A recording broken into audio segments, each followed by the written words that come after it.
Here it comes again.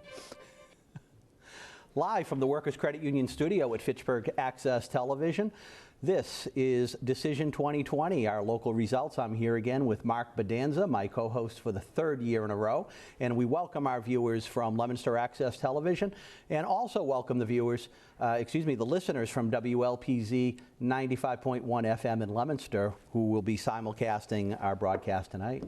Thank you for having me, Kevin. Third year in a row. It's certainly a different year. Every year's different, though, isn't it? It sure is. No election's the same. No. That's for sure. What are you looking for tonight? Well, I mean, obviously, our focus here is mostly the local elections, and we've got some hotly contested races to take a look at. There's been a lot of energy out there, a lot of work. We've got some incumbents that are being tested, and it'll be interesting to see how they all bear up. We have that hotly contested race for state senate, which is, I don't know if did you get a chance to catch our debate here on FATV between Dean Tran and John Cronin? The tenor of that debate was certainly different than what we saw in the two state representative races in Leominster and Fitchburg. Clearly. Natalie Higgins and Frank Hardinger, and also Michael Kushmerek and Glenn Foster. And we'll be watching all those races tonight. Right. But certainly the tenor in that race, both in that debate and in the mailers that have been going out, have been much different. Yeah, that one was a little amped up, no doubt about it. What are you looking for in that race tonight? Well, any key indicators of key wards that you're looking for? Well, I think, obviously Tran did in 2018, did a great job in Leominster, ran against a, long-term Leominster Paul, Susan Shalafo-Zephyr, who had great experience and, very well known in the community. And he was able to beat her throughout the city, and most notably in Ward 4, which is the ward that votes the heaviest in Leominster. So looking at those results tonight might give us some kind of an indicator of what's going to happen with all of this. But, it's hard to say. I mean, now he's an incumbent, and I guess he was an incumbent the last time as a result of the special election. Correct. Right? But certainly not as well rooted after only serving a partial term in 2018. So it'll be interesting to see. Certainly a race that the Democratic Party thought they could, or thinks they can win, and we'll see what happens. So in 2018, in the midterms, when Dean Tran pulled off that win against Sue Shalafo-Zephyr, it was an election where the Republican ticket was being led by Charlie Baker, who was extremely popular among Democrats and independents, pulling over 70% of the vote statewide. This year it's different. We don't know what's going to happen on the national level, but we do know, I think it's pretty safe to say in Massachusetts that Donald Trump is not the most popular figure. And no. It's much different to have Donald Trump leading the Republican ticket than Charlie Baker. No question. Do you think there's going to be any down ballot impact because of that, having Donald Trump rather than Charlie Baker leading the ticket this year? Has to be some. The question is how much and what kind of an impact it will have. I know we talked a while back in preparation for tonight, and we looked at the numbers in Leominster versus Fitchburg in terms of 2016 in that presidential year. And they were pretty vastly different. Trump lost to Hillary Clinton in Leominster by 8%, and in Fitchburg lost to Hillary Clinton by 20%. Mm-hmm. So quite a difference. And of course, Fitchburg is Tran's home base. So if he can counteract some of that down ballot pressure from the presidential ticket because of his popularity or strength in his home base, maybe that'll have some sort of mitigating impact on the presidential impact on this particular race. Be interesting. And just breaking news for those who are watching, the Associated Press is projecting that Senator Ed Markey has been reelected for a 6-year term in Massachusetts. I don't think that's any surprise. Not at all. The prediction coming at 8:03 p.m. Yeah, that isn't a surprise at all. That's not a surprise at all. That's not the big news. We can't go off the air yet. Yeah. But we are going to be having results coming in here. We expect them to be coming in shortly. However, there are going to be some issues tonight, particularly with Fitchburg. We expect to get results in from Leominster fairly smoothly, but there are issues in Fitchburg, Lancaster, and Lunenburg that are going to make tonight challenging if the races are close. If the races are close. So, as you know, we have the mail-in ballots. And from what we understand in Leominster, of all the mail-in ballots that went out, there's only about a couple of dozen that need to come back in. So about 25 ballots need to come back in. That's amazing. It is. I thought there would be a higher shrinkage than that, but especially when you look at the national numbers. It is. But I suppose they just didn't get mailed out to every voter. You had to request it. So if someone requested the ballot to be mailed to them in a mail, they're going to return it in. So there's only a couple dozen. Could it be enough to impact a race? Probably not. 2 dozen. But in Fitchburg, there's over 1,000 ballots. And there's a reason for that, too. And I know... was that the late mail out because of the ballot error? There was a ballot error in Fitchburg. So the first wave of ballots went out, and then they had to be recalled back. And now they have until November 6th to come in. They need to be postmarked today and then have until November 6th. So we do know that over 1,000 ballots in Fitchburg will not be counted until at least November 6th. So your colleague, Dave Cormier, was on the phone with several city and town clerks today, getting some clarification on what happened, why this is happening, and why the results in Fitchburg are going to be challenging tonight, and that certainly could affect that Kushmarek-Foster race if it's close. Sure, 1,000 ballots, a lot of and votes. Could affect that state Senate race if it's close district-wide. Sure. So Dave Cormier is in studio. He's helping us crunch the numbers tonight with all our people out in the field getting those numbers in. Dave, you talked. What happened in Fitchburg? So what happened in Fitchburg was there was a few thousand ballots that went out in the mail. Out of those few thousand ballots that went out, there's still about 1,065 of them that have not been counted as of today because they are names of the state representative candidates were flipped. They weren't in the right order, so they need to be hand counted. The other 2,000 ballots have either been swapped out for the right ballot or were never turned back in. So after having discussions today with someone in the city clerk's office in the city of Fitchburg, they do not have authorization to count those ballots till at least Friday. They might not have a result until then, or Saturday morning is what I've been told. And the same situation, but a little similar, happened in Lancaster with a different issue. They have a ballot question that pertains to the town of Lancaster itself on the Community Preservation Act. And 1,500 ballots currently are being hand counted. They did get permission from the Secretary of State's office to start hand counting those. Initially, they weren't going to be able to count those till Friday, but they will be included in tonight's count. What happened was one of the sentences was omitted from the ballot when the Secretary of State printed them. It was the Secretary of State's error. So those ballots, initially, I was told, were not going to be counted until Friday. But the town clerk got permission late this afternoon from the Secretary of State's office to count those ballots this evening and include them in the number. So Lancaster will be out tonight, but could be a little delayed. And an interesting scenario happened in Lunenburg. 1B in Lunenburg has the same ballot as the city of Fitchburg in terms of the state rep position, where the names went out and were flipped. So what happened was the town clerk in the town of Lunenburg mailed out 600 ballots, and they were brought to the post office. And within hours of those ballots being delivered at the post office, they realized the error.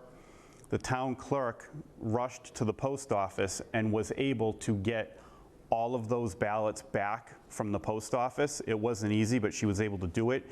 And that's saving a lot of headaches tonight for the town of Lunenburg, as well as all of us that want these numbers as soon as possible. They were able to scrap all of those ballots, and the correct ballots have been mailed out to the voters. So they sort of averted a crisis in Lunenburg and saved themselves a lot of headaches. Very good. So we do have more than 1,000 ballots outstanding in Fitchburg. We're not going to know the results of those until Saturday, Friday or Saturday at the earliest. So we need to keep those in mind when we're looking at the unofficial results tonight. Dave, thank you for all your hard work crunching the numbers, and we do have some numbers to report to you. We have a lot of numbers coming in from the city of Fitchburg in the state reps race. In Ward 2A, Glenn Fossa, 424, Mike Kuchmarek, 310.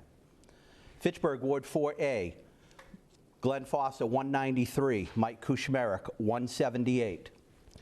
Ward 5A, Glenn Fossa, 565, Mike Kuchmarek, 346. So with about 12% of the vote in and counted in Fitchburg unofficial results is Glenn Fossa leading Mike Kuchmarek 1182 to 834, a margin of about 17 points, 57 to 40%. Pretty comfortable lead he's building. That really is. It's Yeah. Does that surprise you in this what is supposed to be a strong Democratic year in a strong Democratic area? Glenn Fossa, the Republican, leading Mike Kuchmarek by about 17%. I have to admit, it is a bit of a surprise. I mean, I know, Fossa is well known in Fitchburg, was a police officer for many years and very vocal in the community and a well-spoken man. Not surprised that he's showing some strength, but as you said, Democrat, big presidential year. Apparently the voters in Fitchburg are looking past that and looking at the candidates themselves. They're also looking past it in the state Senate race, with 12% of the vote in the state Senate race. In the city of Fitchburg, Dean Tran, 2,200 votes. John Cronin, 1,476 votes, for a margin of 58% to 39%. Again, these are preliminary numbers. They're just starting to come in, but Senator Tran off to a very strong start in his home city of Fitchburg. He sure is. He sure is. And again, if we have more from, I think we see the results on the screens coming in. For Glenn Fossa, Mike Kuchmarek with more coming in. And again, at this time in the state rep race, we have 18% of the votes counted now. We were at 12%, we have 18%. Glenn Fossa at 2,090 votes, Mike Kuchmarek at 1,562. So it's, closing a little bit, 56%, 42%. Still a good lead. At this point. Still a good lead. With 18% of the vote in. Unless there's a pocket somewhere in the community where Mr. Kuchmarek is very strong. What was his home ward? Mike Kuchmarek is the Ward 4 councilor. Well, right now he's councilor at large, but he got to start. His home ward is Ward 4. He served as Ward 4 councilor. Right now we have Ward 4A is reporting. Right. Fitchburg has 2 precincts per ward, unlike Leominster that has 3. And that was the tightest one. That was, yes. But Fossa still carried Ward 4, which was Mike Kuchmarek's home ward, 193 to 178. That's not a great sign. No, it's not a good. It's not a good sign for if you're Mike Kuchmarek. But again, we're early in this game, so it's only 18% of the vote in at this point. But if this trend continues, we may not have to wait for those 1,000 votes to be counted on Saturday. Remains to be seen, but you may be right. So we are still waiting. I don't see any results from Leominster coming in yet, but those should be coming in. Now that Dave's back there with that Google sheet with results coming in, we should get more. Also, we have more votes coming in the state Senate race. In the state Senate race in Fitchburg, Dean Tran now leads 2,553 to John Cronin's 1,787. So that's a 17-point margin at this point for Senator Tran in Fitchburg. But keep in mind, that state Senate district encompasses a lot more than just Fitchburg, and Fitchburg is Dean Tran's hometown. So. Do you know, Kevin, what the percentage of the total district is made up? What Leominster and Fitchburg makes up of the total district? Well, there's about 200,000 people in the district, I believe. What is it, 260,000? Is that what it is in the district? I thought it was, wasn't it 160,000? Was it 160, not 260? Yeah. That could be. Could be wrong. Okay, I have some.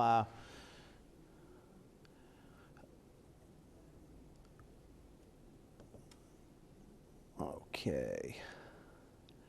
We have some results coming in from Leominster, although I'm not sure what ward this is in. I got to get clarification on the ward, but Natalie Higgins, 958, Tom Thomas Ottinger, Frank Ottinger, 729.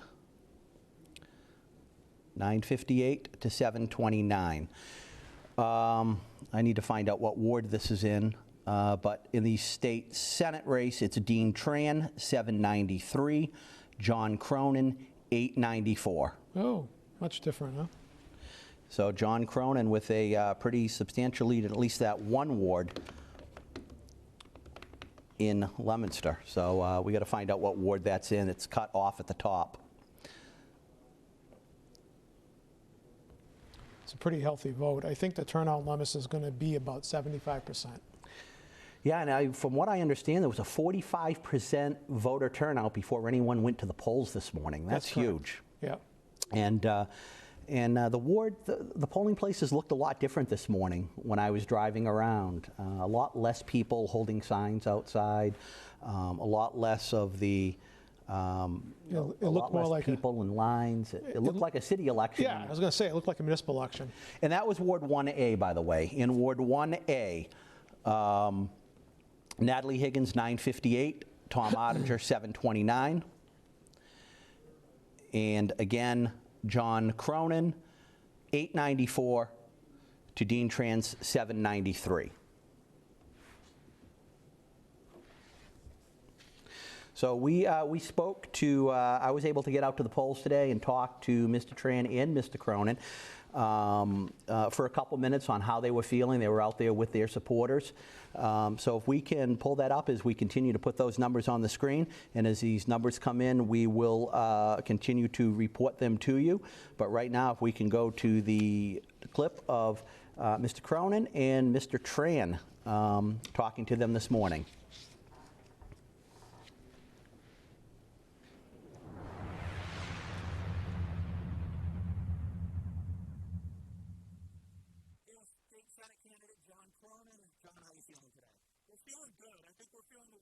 At the end of a really hard-fought campaign. We're tired, we're exhausted, we feel like we have left everything out on the field. We've worked really hard and built up an organization we're proud of, and we believe our message is one that's resonated with voters, and we're just excited to see the scoreboard at the end of the day tonight. 2020, difficult year to run a campaign in, with door-to-door being very limited, fundraisers, gatherings very limited. Someone coming in as a first-time candidate and being able to get your message out. And also really only one debate through the whole campaign, not many candidates formed. Do you feel that you were successful in being able to get your message out to the voters? I think we'll see tonight, but I'm really proud of everything we did under some really unprecedented circumstances. We had more than 20 people on phone banks in July and August, and we had to innovate, we had to get creative. We were text banking, we were phone banking, we've been doing literature drops, we've been canvassing. And I can't say that this is a campaign that could have worked any harder. And you just hope it's enough at this point. Is that your lucky scally cap? I'll tell you at about 10 p.m. tonight. You might never see it again. Well, John Cronin again, we're here in Lunenburg, Precinct B, and John is running for State Senate. Good luck, John. Thanks, Kevin. I appreciate it.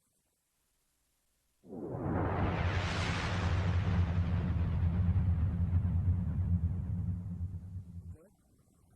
And we're here in Fitchburg Ward 3 with State Senator Dean Tran. Dean, it's a cold morning today. It is very cold out here. Thanks for coming out. Oh, my pleasure. So, a real different campaign this year. Door-to-door obviously been limited, fundraisers, things like that. How have you been campaigning, and how's it gone for you? Well, my campaign is still the same way. I keep it very clean, very respectful. It's all about me and my accomplishments. And, just voter reach out. Just make sure people in the district know what I've done for them in the last 2 years and ask for their support. So it's a little different this year, too. We didn't see much coverage in the newspapers. We only had that one debate. Any feedback you got from that debate and how this campaign has been going from your supporters? Well, I'm very optimistic because my supporters are still there. My base is still there, and the people in the district know exactly what I've done for the district, know the communities that I serve.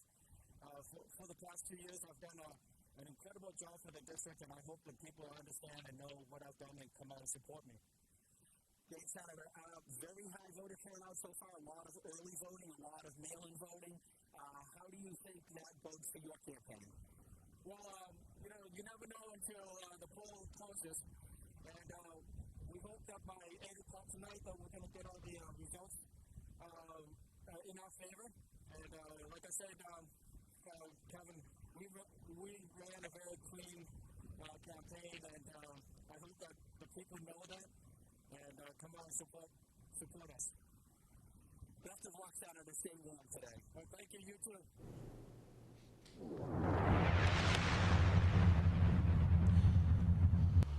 And we have more results in from Leominster. Ward 1B is in.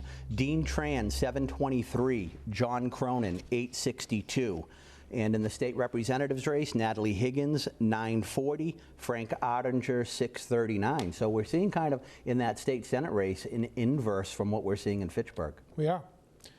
The spread's not quite as much, but definitely flipped around so far. So far. Now, Mark. Yeah. I know 2020 has been a little screwed up. A little bit. But we have, Leominster has always been the one that's been trending towards Republican, while Fitchburg's been leaning Democrat. And tonight we're seeing a total opposite. We're seeing a total switch. I mean, how many people vote party anymore, really, at the end of the day? And that's what the testament is, I think. Right, but it's really just strange to see Glenn Fossa and Dean Tran having such a strong showing in the city of Fitchburg to Republicans, and then seeing both the Democrats having such a strong showing in Leominster. Does that surprise you at all? Well, like I said, they've demonstrated likability in Fitchburg, and it's holding true. So it's their hometown, and apparently they're well known, and people like them, and that's what it's demonstrating. So it looks like the Fossa-Kuchmarek race is tightening up a bit in Fitchburg, with 34% of the vote in. Glenn Fossa, 3,240. Mike Kuchmarek, 2,958. So that's about 51 to 46% coming in. So that race is tightening. Dean Tran continues to dominate in the city of Fitchburg. Again, with 34% in the vote in Fitchburg, which is only 9.5% of the percentage of the total in the district. Dean Tran with 55% of the vote, John Cronin with 42%. So about a 13% spread in Fitchburg between Dean Tran and John Cronin. It's going to be interesting. And those numbers continue to update, with 61% of the vote in the city of Fitchburg. Glenn Fossa, 3,624 votes to Mike Kuchmarek's 3,232 votes. So about a 400 vote difference between the two of them, with 62% of the vote in. Much tighter. Yeah, it's and let's see where those numbers are coming in. We see Mike Kuchmarek beat Glenn Fossa in Ward 1A, 312 to 302. It looks like Mike Kuchmarek also made up a bit of ground in Ward 2A, 379 to 322. Made up quite a bit of ground in his home ward of 4B, where he beat Glenn Fossa 389 to 260. So that was a pretty good spread there. Also 5B, Mike Kuchmarek wins 313 to 223, which is a little different than 5A, where Glenn Fossa beat him by a pretty good margin, 565 to 346 in Ward 5A. Interesting. That's up in my area, my neck of the woods. Yeah. Which doesn't surprise me. 5A and 5B are pretty different when you cross Main Street. I see.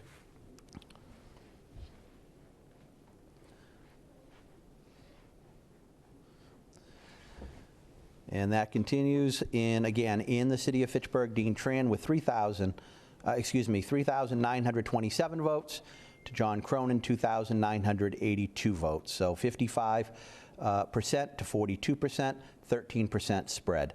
Glenn Fossa, again, we have 64% of the vote in now.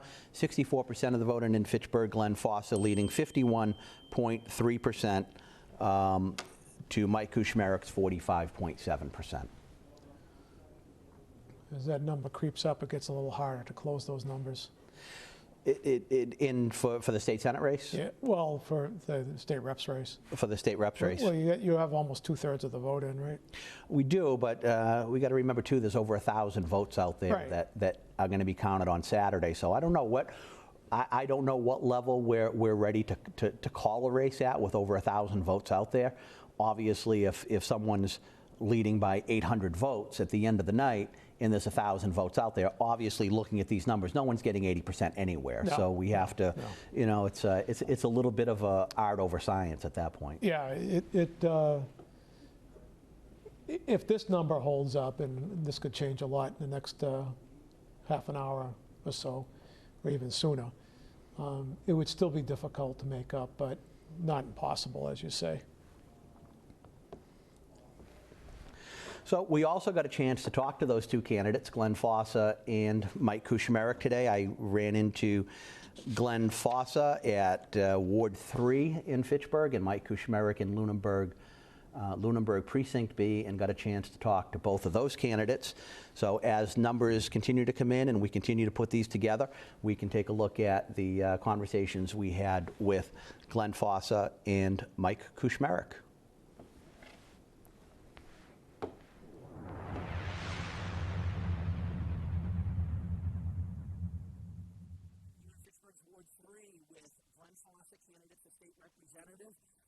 Vying to replace retiring state representative Steve Hay. Glenn, how's it going today? Well, the campaign is deep, Kevin. We've got somebody at every location. It's been a great morning. They're out here early. Quick shout out, Annie DiMartino, 7 a.m. in her lawn chair with a blanket, standing out for Fossa. And it's cold out here today, too. It sure is. We didn't expect the wind to be quite this tough, and of course it throws a little extra chill at the 37 degrees. Feedback you've gotten from the debate and the campaign in general? In general, our social media looks really good. The analytics are good. We spent a few dollars on some boosting of ads and things like that. We think that was beneficial. 16,000 mailers, well over a couple of hundred telephone calls, and of course we had the support of the senator who invited me here to this district, to this ward today. It's been a good run. It's been a lot of fun. So the votes are being cast, not much to do now except wait. As we end this campaign, what is the one aspect of this campaign that gives you the most confidence, and what's the one aspect that gives you the most worry? Well, we ran on the people. We ran on engaging people and the voter. This is a campaign to say empowering those who are represented. The very concept of what our statesmen, our forefathers really wanted in their government. The thing that worries me the most is obviously this is a Republican ticket for me and the senator, and in a very Democrat state and very Democrat area, we hope to prevail. Hillary Clinton beat Donald Trump by 17 points in Fitchburg last time. What do you think the top of the ticket, what kind of impact is that going to have on down-ballot races this year? I just believe that maybe the Democrat Party has just gone so far left that people want a little more centrist view, and they know that I'm going to bring fairness, 50-yard line ruling across the board. Glenn Fossa, thank you, and good luck tonight. Thank you, Kevin, and always thank you, Flap. Thank you.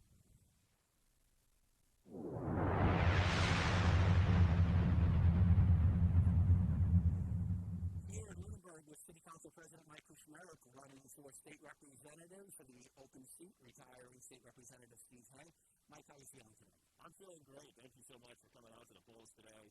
Got a sunny day. It's a little bit cold, but feeling great, great energy, and just inspiring to see the turnout here at Lunenburg. One of the things that people are very disappointed with in our politics these days is the negativity in races, the mudslinging, all the attacks. That's something that has been conspicuously absent in this campaign between you and Glenn Fossa. I'd like you to speak just for a second about that and the tone of the campaign of both you and your opponent. Yeah, I'm proud of that. Yeah, I think both of our campaigns came together early. I approached my opponent, and we talked about, this is about our community. We're both doing this to improve the lives of working and middle-class families across the 3rd District. And The only way we do that is by keeping it focused on the issues and the topics at hand and the differences between our policies and platforms. There's no room for mudslinging and negativity. We're too small of a community. We're too small of a district for that. Our residents deserve better. And so I think at all times we stay focused on our messaging and on our policies. So in Pittsburgh, it is a heavily Democratic area. Traditionally, in 2016, Hillary Clinton beat Donald Trump here by 17 points. On the other side of that, you're running against an opponent, a candidate with roots that are deep and wide in Pittsburgh. What brings you the most confidence going into today, and what brings you the most worry going into today? You know, honestly, it comes down to the work that we've put in. You know, we don't take anything for granted. You're right. 2016, I think, shattered a lot of expectations for what you think you know in politics. We've been focused on from day one. We know that we have to get our message out to people. We need to make phone calls. We need to do literature drops. We need to do standouts. And we need to have an active presence on social media, and we've done all of that. We wanted to be able to knock doors. There was the one thing we couldn't do, but we know we tried to make up for that with phone calls and aggressive social media as well. And so what gives me confidence is that we put in the work. We're leaving it all out on the field. There's nothing more that we could have done. We made phone calls last night until 8 p.m., and our voices were given out. So we know we've done everything along the way to make sure that this is a successful endeavor. And, you know, there's nothing that gives me anxiety. This is in the hands of the voters at this point. Our job is to make sure they knew our messages, our platforms, and the character that we're running on, and it's up to the voters to do the rest. Michael Cormier, good luck today. Thank you so much, Kevin. We're tracking these numbers coming in from Fitchburg now, and as we're looking at it, the state Senate race in Fitchburg is really tightening up now, Mark, with Dean Tran at 5,440 votes in Fitchburg to John Cronin's 5,119 votes. Dean Tran is leading now by 3 percentage points. In the last election citywide, he won that race by 10 percentage points. That's his stronghold. If you're Dean Tran and Dean Tran's camp, are you concerned watching these numbers coming in from Fitchburg now? Have to be, especially based on limited information, yes, but the information we have from Leominster. The information from Leominster, again, only 1A and 1B come in, but John Cronin with a pretty substantial lead in 1A and 1B, and you and I know, Mark, that 1A and 1B used to be a pretty strong conservative stronghold, that in Ward 4. That's true. So again, as we look, and now we are down to, in Fitchburg, Dean Tran, 5,790 votes. John Cronin has taken the lead at 5,987 votes. John Cronin now leading Dean Tran in Dean Tran's home city of Fitchburg, 49.3% to 49.1%. Again, obviously too close to call. We still have the 1,000 votes that need to be counted. But Dean Tran won this by 10 points in Fitchburg against Sue Shalafou-Zephyr and won that race by just a few points. So this has got to be troubling for the Dean Tran camp. Has to be. Not doing well where it needs to be. Also, it has totally turned around in the state reps race in Fitchburg. Mike Kuchmerek has totally crushed it in a few different wards in Fitchburg and is now leading that race by 10 points. Mike Kuchmerek at 6,530 votes to Glenn Foster's 5,328 votes. So again, with 76% of the vote in district-wide for that state rep race. Again, Mike Kuchmerek with 54% of the vote. And Glenn Foster at 44.1%. And that was a lot of that is, from what I'm hearing, is they got the mail-in votes and early votes that were posted at City Hall that were not part of those precinct numbers. So it looks like, Mark, that conventional wisdom that the mail-in votes and early votes favor Democrats, if we look at this race and how it flipped when they added in those mail-in votes and early votes to Mike Kuchmerek's favor, it certainly would appear, at least in Fitchburg, which is a small microcosm of things, that indeed the early vote and mail-in votes certainly did benefit the Democrats, at least in this race. Yeah, the race turned around completely. If those other numbers that we were getting early on were pure, precinct numbers from today, yes, they were. Today's voting, then you're right. The mail-in vote changed the whole, tipped the whole equation. The whole dynamic was Totally. changed by the mail-in and early vote. Again, which really has favored both John Cronin and Mike Kuchmarek. You think the more conservative voter was more likely to vote today as opposed, because that was the traditional thing to do rather than mail in a vote or vote early? Yeah, I think part of it is tradition, and conservatives tend to be more traditional, but also the mail-in vote and early voting really became politicized this year also. Right. You even had Donald Trump trying to meddle with the post office, right? Right. Trying to really sabotage the mail-in votings, because the conventional wisdom was that it would favor Democrats. And from what we're seeing here, when they added those mail-in numbers in Fitchburg, that certainly did seem to be the case. Of course, no one knows if mail-in voting wasn't as significant this year as it was in years past, what difference it would have made. In other words, if these people had gone to the polls today in a more conventional sense. I mean, I think these turnouts are not significantly impacted by the early voting and the turnout, the mail-in voting. I mean, I think we saw in 2016, I think we saw 71% turnout in Leominster, if I remember those numbers correctly, and today a few percent more. So I don't know how much of an impact it is on the overall turnout, but obviously the voters, it looks like the Democratic vote got out in those mail-in votes and those early votes. They certainly did, and as we continue to see, I haven't seen much more come in from Fitchburg. We're still waiting on Ward 6 in Fitchburg. It doesn't look like we have any results yet in from 6A or 6B in Fitchburg. And that's all we're waiting for in 6A and 6B in Fitchburg. Dean Tran, 5,971 votes. John Cronin, 5,987 votes. 49.3% to 49.1%. Now, what does that figure represent, Kevin? What are we looking at? Is that the total vote cast in the district?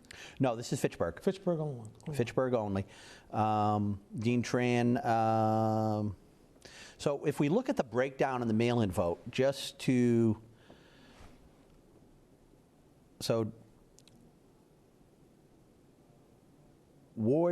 say take Ward 2A, for example. Dean Tran, people that voted today, he beat John Cronin 357 to 351. From the people that voted today, Dean Tran won Ward 2A.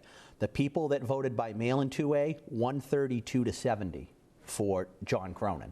Interesting. So almost a 2-to-1 margin for people that voted by mail for John Cronin, where Dean Tran actually came out ahead on people who voted today. Yeah. Same thing if we look at Ward 4A, people who voted today in Fitchburg's Ward 4A, 213 voted for Dean Tran, 160 voted for John Cronin. So Dean Tran won at the polls today, but looking at mail-in votes, Dean Tran got 91 votes and John Cronin got 123. So There's a trend. Definitely a trend going on there. John Cronin, and as the mail-in votes are in for Ward 6A and 6B. And again, they're pretty substantial lead for John Cronin. In mail-in votes in Ward 6A, it was Dean Tran 350, John Cronin 519. And mail-in votes in 6B were 181 for Dean Tran to 349 for John Cronin. So the only things we're waiting for now, other than those 1,000 ballots that were outstanding, is the people who voted today in Ward 6 in Fitchburg, 6A and 6B. And considering the trend we've seen with the mail-in vote and those 1,000 ballots being all mailed in, correct? Correct. It doesn't look very well for Dean Tran in Fitchburg. No, with right now John Cronin leading by about 300 votes. Okay, but we do have 6 coming in right now, and it looks like Dean Tran did beat John Cronin by 200 votes in Ward 6A for people who vote today, and by about 5 votes in Ward 6B from people who voted today. So if we add in all those numbers, and now we have all mail-in votes and all precinct votes in for the city of Fitchburg, unofficial results, and we say unofficial because nothing becomes official until November 13th when those overseas ballots come in from military, overseas active military. Only a couple dozen probably at most, but they are unofficial until then. But right now, in the state Senate race in the city of Fitchburg, the final unofficial results until those 1,000 mail-in votes are cast: Dean Tran, 7,313. John Cronin, 7,365. 49.4% to 49%. Every vote counts. Every vote does count. So looking at that, Dean Tran has 49% of the vote in Fitchburg. Last time out, he got 55% of the vote in Fitchburg. We have about 1,000 mail-in ballots yet to be counted that are going to be counted Friday or Saturday, over 1,000. And looking at the trend we're seeing in mail-in votes, I would think it's pretty safe to say that that margin is going to grow in Fitchburg for John Cronin. Tough road to hoe for Tran. Yeah. Yeah, it doesn't look like he's going to be able to prevail in Fitchburg unless something's dramatically different with the 1,000 ballots. And if we look at, and it also did flip that state rep race pretty hard. We have all numbers in for the state rep race except for Lunenburg Precinct B. So taking out Lunenburg Precinct B, all of Fitchburg is in mail-in and in-person voting, except for those 1,000 ballots that were the wrong ballots. And it looks like Glenn Fossa, 6,599, to Mike Kushmerik's 7,956. Mike Kushmerik with about 53% of the vote to Glenn Fossa's 44%. And again, that, based on what we've seen on mail-in votes, that's going to increase for Mike Kushmerik also, and I don't know if Lunenburg can make that up. Even if they split it, it's still there's no that's insurmountable. It is. So we're still waiting for Lunenburg Precinct B to come in, but again, that's even if that one precinct in Lunenburg comes in, that's a pretty hefty margin of 1,400 votes, and we still have those 1,000 votes outstanding that have been breaking towards the 2 Democratic candidates pretty heavily, both Mike Kushmerik and Dean Tran. Yeah. Glenn Fossa was the first-time candidate. Kevin? He was. This is the first time he's running. Yeah, so long-time member of the Fitchburg Police Force. And Kushmerik is council president. Been in office for at least a few terms, right? Yeah, I think he did 2 or 3 terms in Ward 4 and was just elected this past year to city councilor at large. Came in 5th, but he did take that 5th slot and won it. And it does look, I think we can safely say, based on unofficial results that are coming in, it looks like Mike Kushmerik will be replacing Steve Hay as state representative in the city of Fitchburg in Lunenburg Precinct B. Congratulations to Mike Kushmerik. Yeah, it takes something nearly magical at this point. Yeah, you don't see that happening with those 1,000. Even with the 1,000 votes, there's a 1,400 vote spread, and then you have just that one precinct in Lunenburg. It doesn't look good. We should be able to call it, I mean, unofficially once we have Lunenburg's result, right? Because no matter what happens, you're not going to make up the 1,400 if that spread holds up. Yeah, he would have to, Glenn Fossa would have to crush it in Lunenburg and then take 100% of the mail-in ballots just to make that up. But, as a first-time candidate and a Republican running this year in Fitchburg, credible showing. You can see he worked hard and is apparently well-liked. And we're still waiting. We're still waiting for other results to come in from Leominster. I thought Fitchburg was going to be the challenge tonight. Fitchburg came in right away. We're still waiting on Leominster. With the exception of that 1,000 ballots, which at least in the first race here we're discussing may not matter, may be irrelevant. So just to recap, for those that may have missed us at the beginning, so there is over 1,000 ballots outstanding in Fitchburg. So what happened was there was a mistake made when the ballots were sent out in the way the ballots were printed. And we can get into that on whether or not this is really making a mountain out of a molehill and whether any of this was needed. And I'd love to get your perspective on that.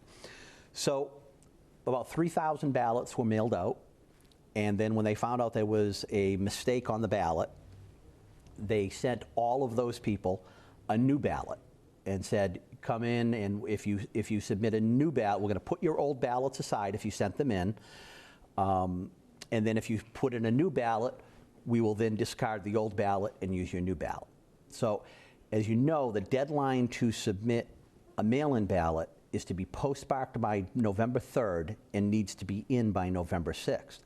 So all of these people that got a second ballot have until today to get it postmarked, and it can't be counted till November 6th. Now, out of those 3,000 or so ballots that went out, about 2,000 came back.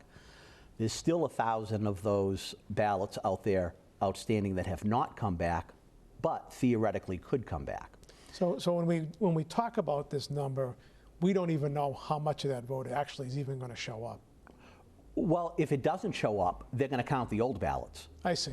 So the votes will be counted. Everybody's vote is going to be counted. I see. But if they don't submit a new ballot, their old ballot will be counted. I see. So nobody's vote is being thrown away. And what happened is there was a state representative race where it was supposed to be Glenn Fossa first on the ballot, and then Mike Kuchmarek was second. They put Kuchmarek first and Fossa second, and the Secretary of State ordered that that's not the order that it was supposed to be in, so the ballots needed to be reprinted and sent out again. So that's what caused this whole mess. They draw, just for the public, they draw lots to determine whose name goes first, Right. correct, on the ballot. And apparently Fossa won the coin toss or whatever they did. And his name was supposed to be listed first, but apparently in the first printing it didn't make it out that way. Right. Now, I mean, when people look at government and say, are we being as efficient as we can? Are we being as effective as we can?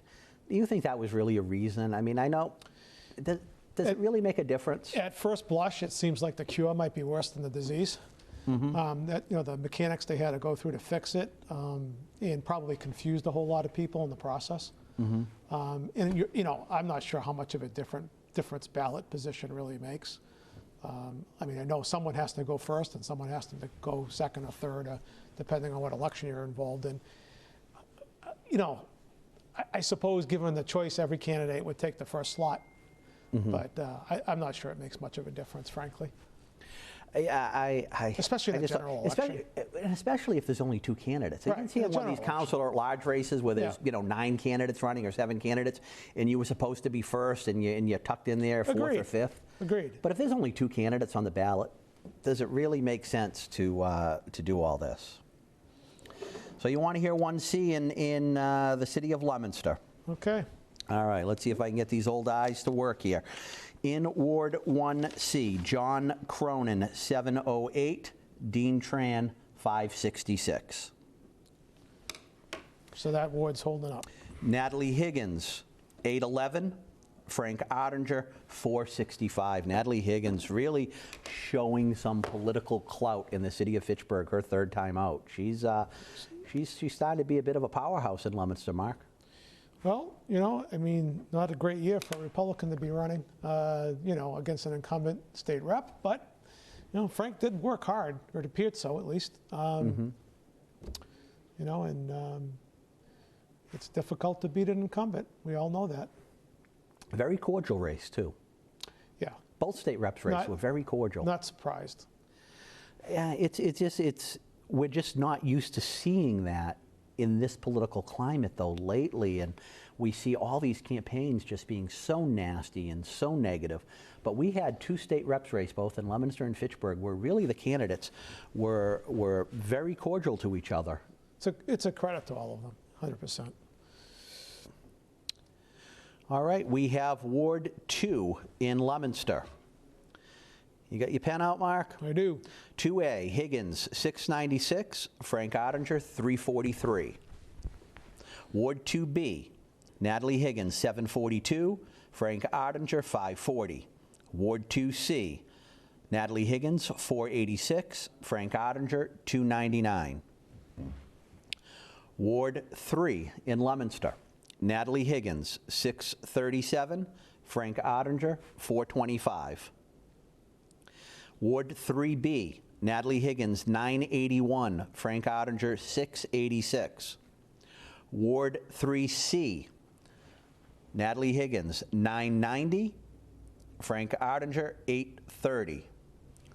Ward 4A, Natalie Higgins, 871, Frank Ottinger, 827.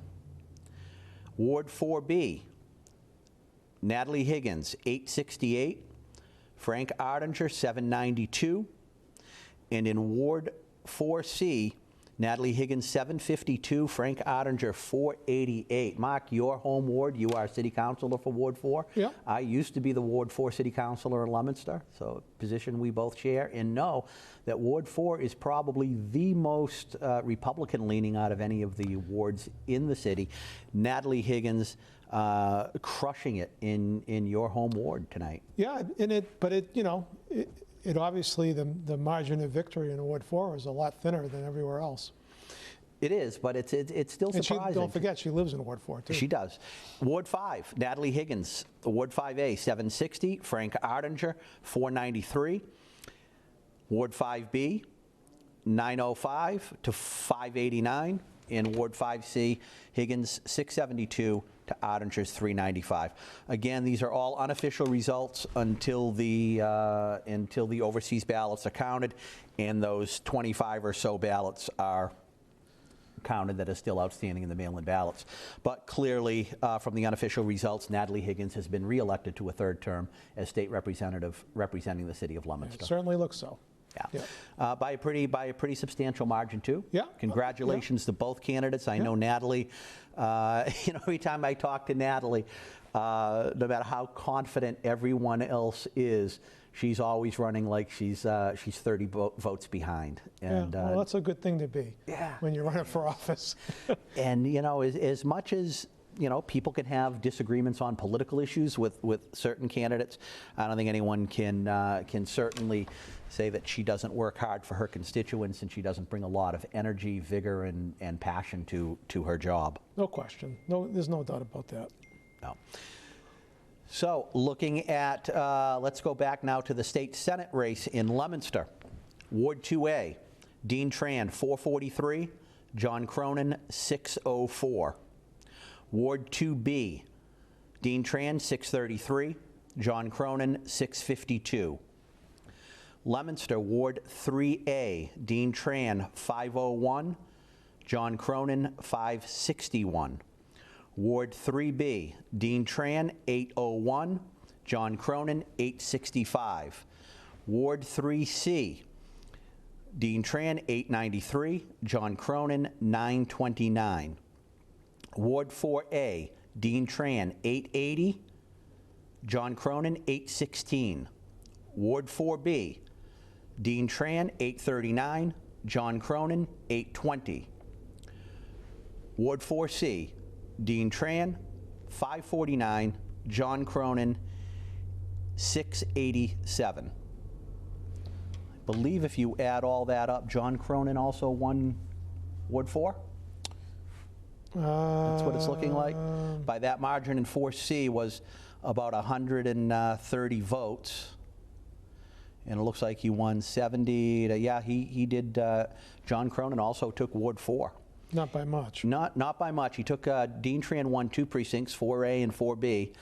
And, but in Ward 4C, Cronin beat him by 687 to 549. Right. But again, I'm gonna guess that's going to be the tightest ward in Leominster in that race too. It is, which is traditionally a Republican-leaning ward anyway.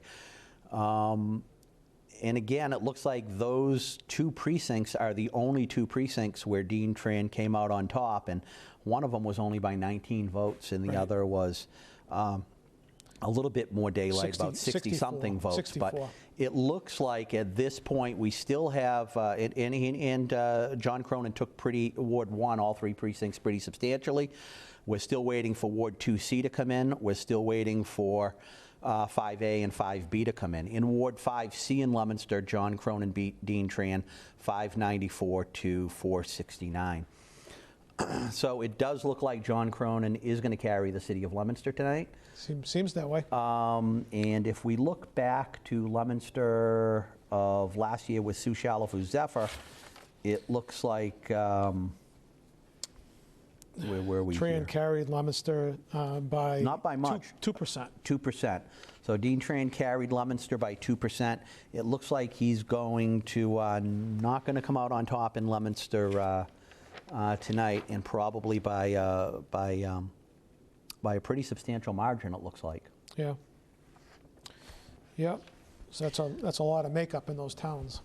How much do you attribute this to what we talked about earlier, the down ballot race with Donald Trump leading the ticket rather than Charlie Baker, versus the ethics investigation that took place and the findings of that ethics commission investigation? Or do you think it's a combination? What do you attribute to this? It has to be a combination.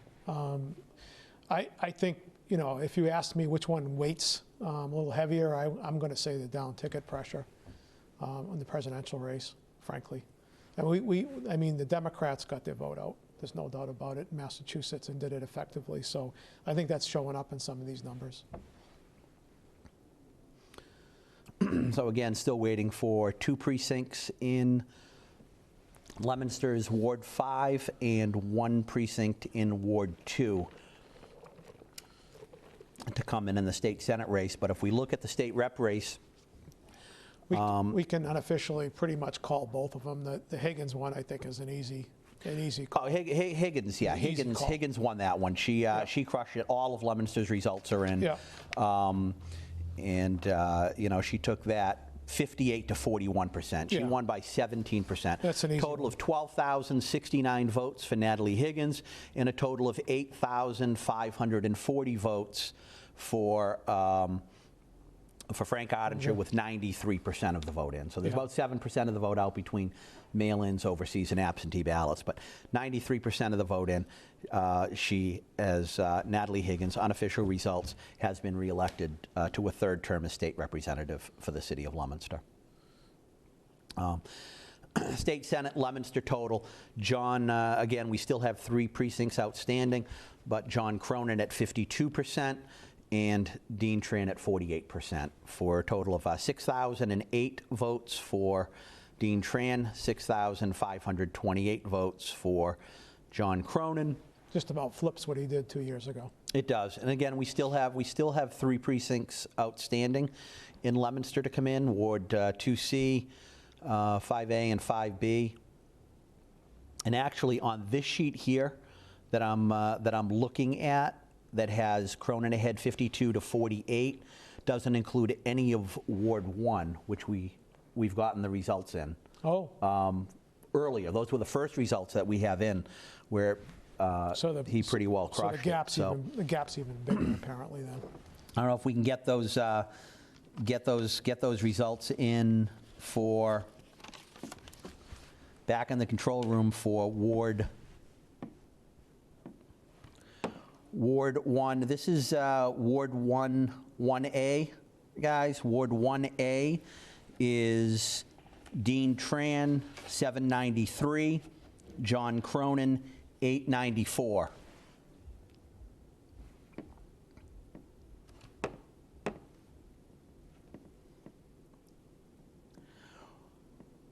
Ward 1B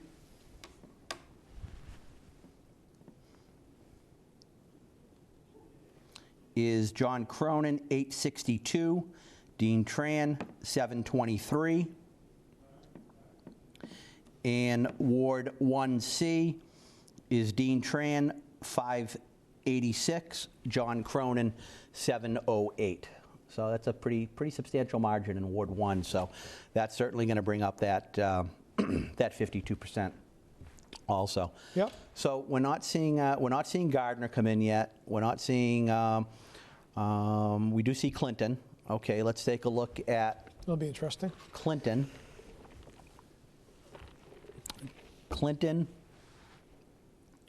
Okay, thank you. I'm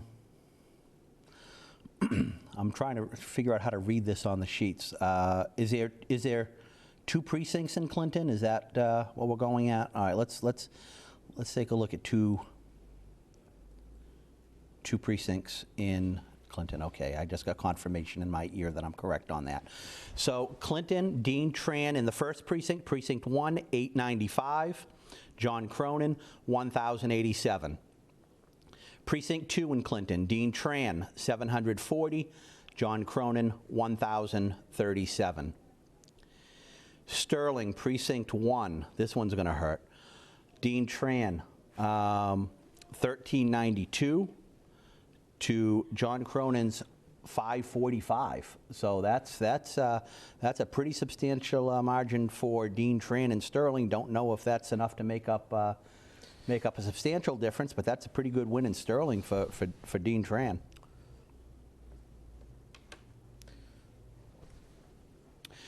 We are starting to get Gardner in. In Gardner, Ward 1A, Dean Tran, 548. John Cronin, 533. In Ward 1B, Dean Tran, 294. John Cronin, 174. In Gardner 2A, Tran, 508. Cronin, 464. In Ward 2B, Dean Tran, 643. John Cronin, 507. In Ward 3B, we have Dean Tran at 412 votes. John Cronin, 405. In Gardner, Ward 3B, Dean Tran, 485 to John Cronin's 521. In Gardner's Ward 4A, Dean Tran, 517 to John Cronin's 499. And in Ward 4B, Dean Tran, 345 to John Cronin's 326. And finally, in Gardner, Ward 5A is 408, and John Cronin, 399. 5B, Dean Tran, 562, John Cronin, 522. So if we add that all up for the state senate in Gardner, Dean Tran with 52% of the vote, and John Cronin with 48% of the vote, 4,722 to 4,350. So Dean Tran wins the city of Gardner, but it looks like John Cronin will take the city of Fitchburg and also the city of Leominster. Yep, and Clinton. And Clinton. Pretty I substantial. believe we have on the phone with us Glenn Foster. Glenn, are you there? I am, Kevin.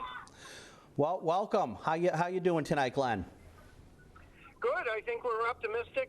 We still are here at our assembly with our team and the folks that we could have. I mean, obviously we're restricted. So we're still continuing to watch your show live, and we're excited. Very good. Has there? What do you think of the results so far? Well, so far, obviously, I think this is one of the closest races we've seen, certainly for a newcomer to the scene. And we're just excited to see what happens next. Very good. Do we have any results in for Lunenburg? We're not getting any here, Glenn. Yeah, we're working on that right now. We're very excited to see what those numbers may be. And, of course, we're still, hopeful that the mail-in vote could give us some indication. Very good. Glenn, give you the floor. Talked to a lot of people out here watching, out on TV in Leominster, Fitchburg, and simulcast on WLPZ 95.1 FM in Leominster. I'll give you the last word. Well, the last word is this is about community and unification, and I'm just pleased that both Mike and I have been able to run campaigns absent of any kind of real, any kind of situation that may have occurred there. There would have been misgivings, and that will not happen. We are all in it for a greater Fitchburg. It was, and Mark and I were talking about that earlier. It was definitely a great campaign for both of you. You both conducted yourself with the utmost class and professionalism, and I think this is one that that people who want to start believing in politics again and believing in politicians, and sometimes that's tough to do in this climate, can look at your race and look at that race in Leominster with Natalie Higgins and Frank Ottinger and learn some valuable lessons on how campaigns can be run. Well, thank you, Kevin. Congratulations, Glenn. Thank you. All right. Have a good day. So that was Glenn Fossa, candidate for state representative in Fitchburg. High spirits, probably, but I think the writing's on the wall on that Yeah, one. it seems to be.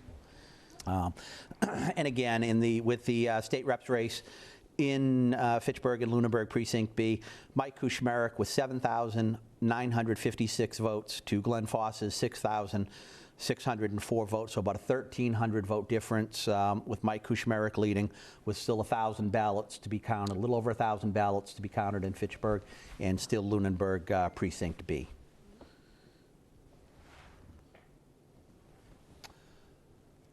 Thoughts? Well, I guess, you know, the state rep races, I think, are not any significant surprise. The state senate race is, I think, a little trickier. Still too close to call, I think. But, you know, if I'm John Cronin, I guess I like where I'm at right now. Yeah, if you had to be in one of the two spots, it would Clearly. you'd probably want to be in John Cronin's shoes right now. Clearly. But it is early to call. And some of those towns are, you know, traditionally Republican strongholds, and we haven't heard from all the towns yet. So. I mean, when all is said and done, right now, John Cronin is leading by less than 1,000 votes. It's John Cronin at altogether in the district right now has 26,174 votes to Dean Tran's 25,484 votes.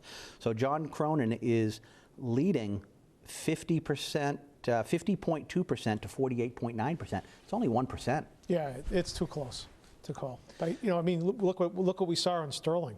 With, what was that? Are there 2 precincts in Sterling?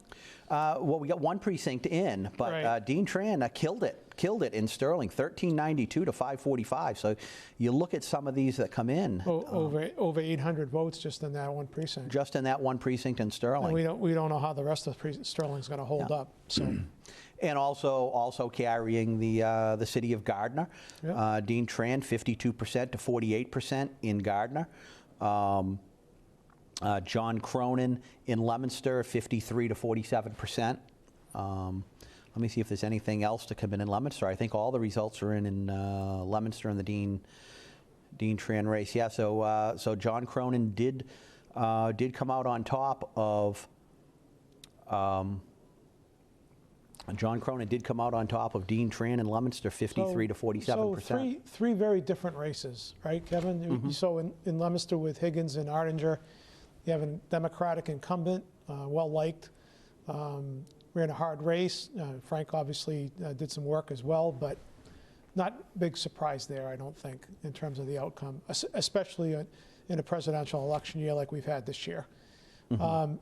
Switch over to Fitchburg on the state rep side. You know, Glenn Fossa, a newcomer, at least to politics in Fitchburg, or as an elected or as a candidate. Not in Kuchmarek with some, political experience and an incumbent, at least as a city councilor. That's not too shocking either. Again, mm-hmm. Democrat versus Republican. But the state Senate one, again, is a totally different dynamic, right? We've got a Republican incumbent with what we're experiencing on the national level, the turnout, and the ethics investigation, all wrapped up into one enchilada. So it looks like 2 out of these 3 races, can be called for Mike Kuchmarek and Natalie Higgins. Correct. Based on the unofficial results. Pretty comfortably, I think. At both. Pretty comfortably for Mike Kuchmarek and Natalie Higgins. Yeah. Looks like both of them will be heading into Boston to represent their respective districts. Yep. Senate race, still a little too early to call.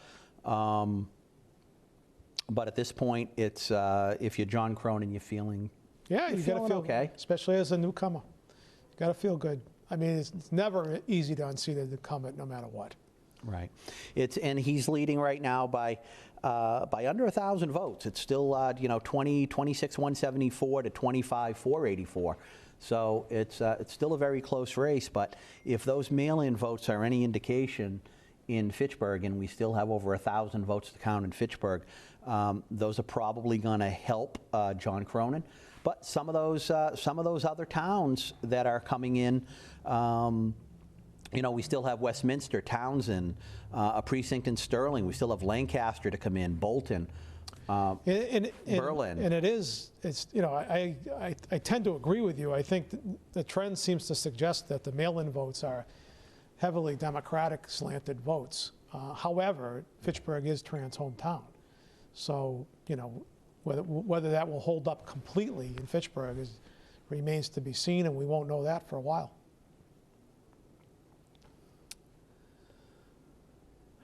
Any surprises tonight so far? Not really. No. Not really. Did you think that Natalie Higgins was going to have that big of a margin?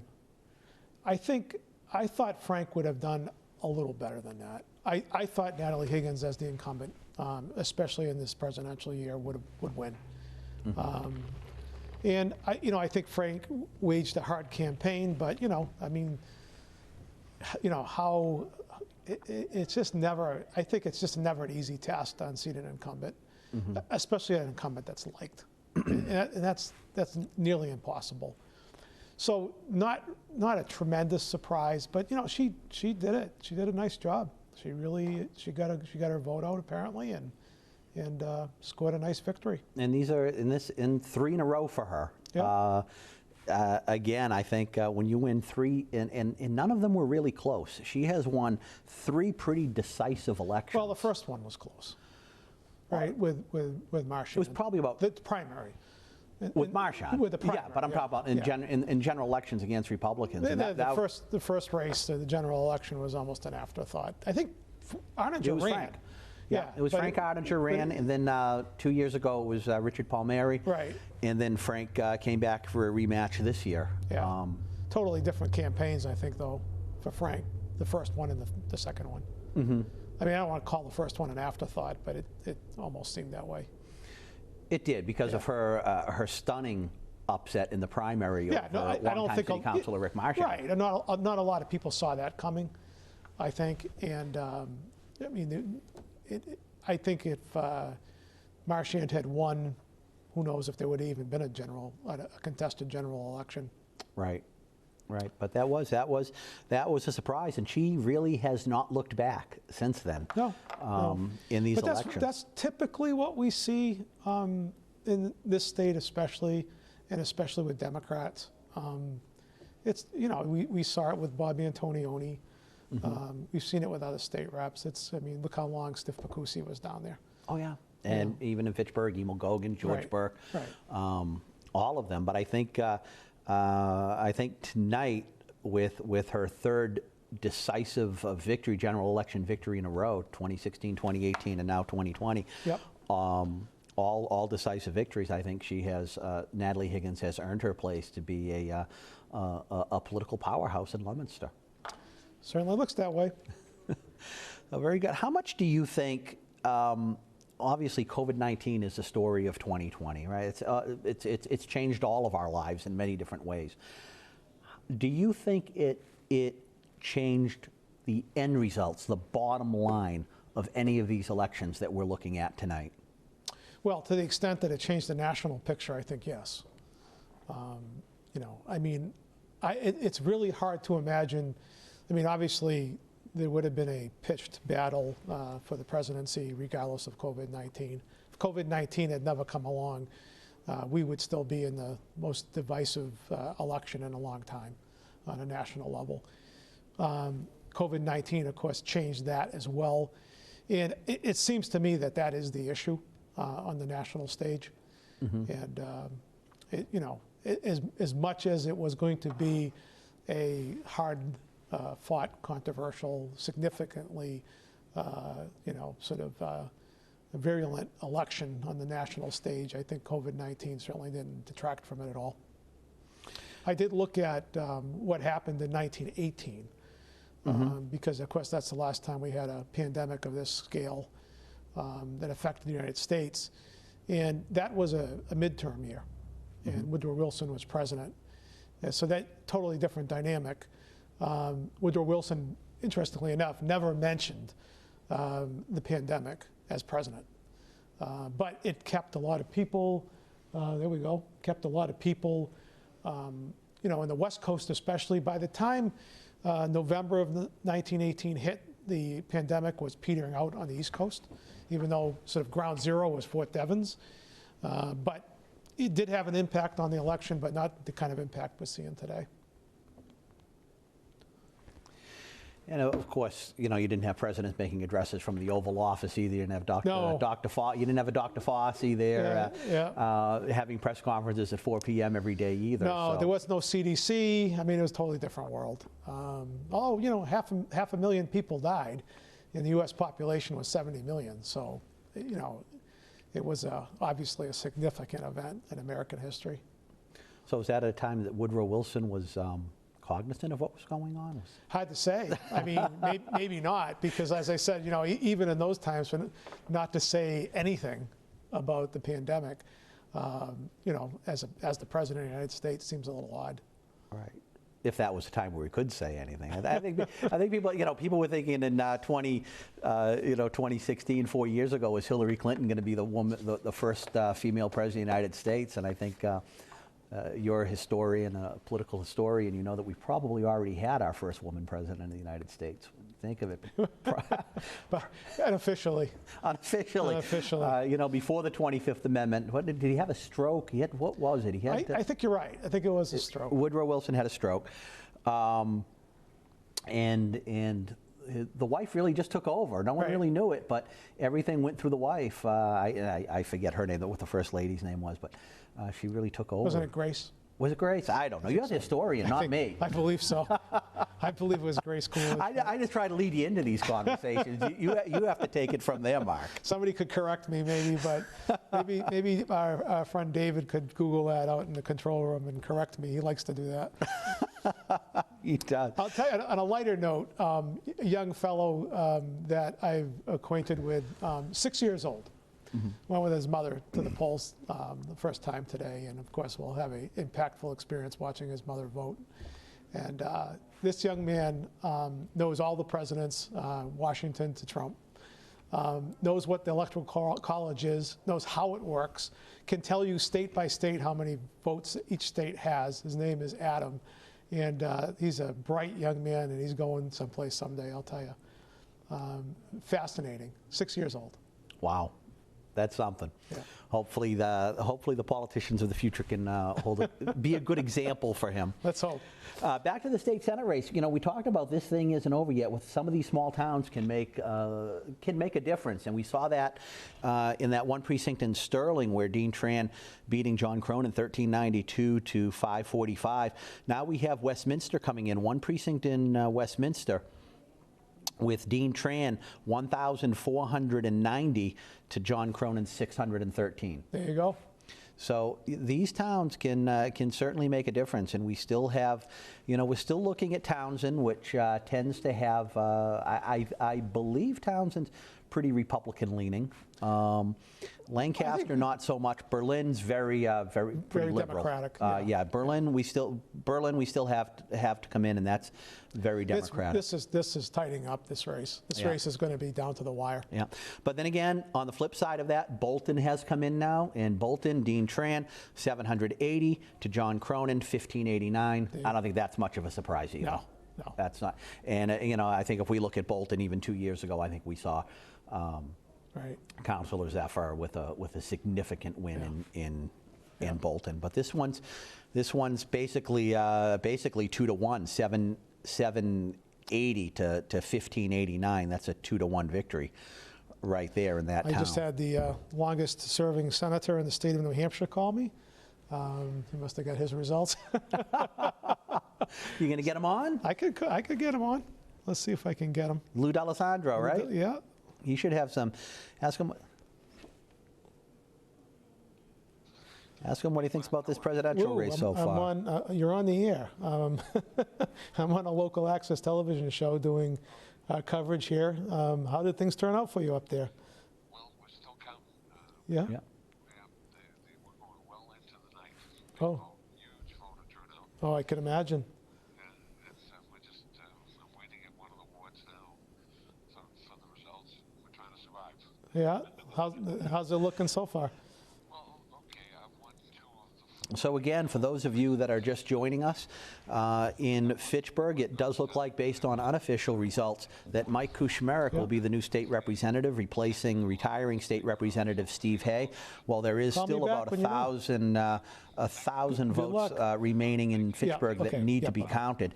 At this point, with Lunenburg Precinct B did come in with Mike Kuchmarek beating Glenn Fossa 800 to 728 votes. So that does that. It looks like there's not enough votes in those 1,000 outstanding. Not even mathematically possible, even if Glenn were to get those 100% of those votes. So based on unofficial results, Mike Kuchmarek elected as a state representative for the city of Fitchburg and Lunenburg Precinct B. In Leominster, Natalie Higgins with a decisive victory over Republican challenger Frank Ardinger. The big question tonight is the state Senate race. And in the state Senate race right now, John Cronin is, hold on, let me get there. District total, John Cronin, 28,369. To Dean Tran, 27,634. So Razor thin. that's where we are. About 75% of the vote is in district-wide, with John Cronin leading Dean Tran, 28,369 to 27,634. Those 1,000 votes in Fitchburg are looking more pivotal. They are looking more pivotal. And unless Dean Tran, and tell me if you agree or not, unless Dean Tran can make up some substantial ground in these Towns. in these towns that are out that are remaining, it could be an uphill climb for him based on how these mail-in votes have been coming in tonight. It could be. Again, you know, these mail-in votes are Fitchburg votes, and that is his home base, where he's shown not as much strength, obviously, as the last time around, but still some resiliency, despite the Democratic nature of Fitchburg. So who knows? We will, I guess, once we get the rest of these small towns in, we'll have a better handle. What I can tell you, I'm looking through real quick, just let me get through these last ones, and what I can tell you, Mark, is that looking at all of the mail-in votes that have come in so far, John Cronin beat Dean Tran in every precinct on mail-in votes. And mostly by a pretty substantial margin, 205 to 138, 308 to 193, 332 to 278. Some of these are pretty good margins, 579 to 420, 196 to 97, 519 to 350, 349 to 181. So if those mail-in votes that are outstanding, that are going to be counted Friday and Saturday, trend in the same direction as the mail-in votes that have been counted, it's going to be tough, but not unthinkable. No. So it all depends on what's happening with a lot of these other towns that are coming in. Just taking a look, see if we have any more. We're still waiting on Townsend, Lancaster, Berlin. Those are the three we have remaining. We don't have all of the Sterling and Westminster vote, do we? We don't. We have, do we know why we have zeros in that second precinct in Westminster rather than it being blank? Okay, so there's not another precinct coming in either Sterling or Westminster? Okay, so just some clarification on that, Mark. We don't have the breakdowns of the individual precincts in Sterling and Westminster, but that is the total town vote. So that's the total in Sterling is 1392 to 545. That's the population of Sterling is 20,000. That's suspiciously low. Doesn't seem right, does it? Unless Sterling has 20,000? Pretty sure. Unless the entire town's not, how many precincts does it have? Because I have two precincts in the district for Sterling. I don't know. And the town total is 1392 to 545. I thought that the population of Sterling was that big. I don't know. Maybe we can Google that and find out. We should be able to. We have our computers here. We do. Isn't it great that we can just do this now? No, the population was 7,800. Oh, that makes sense. Okay. So 7,800, so you're talking about... I'm way off. Yeah, okay. So, yeah, so that's why there's zeros there, but okay, so those towns are accounted for. So we're waiting for Lancaster, Townsend, and Berlin are the three that we're waiting for. Berlin is pretty progressive. That's a pretty democratic town traditionally. Townsend leans to the right. Lancaster, I'm not too sure. Where's Lancaster usually lead?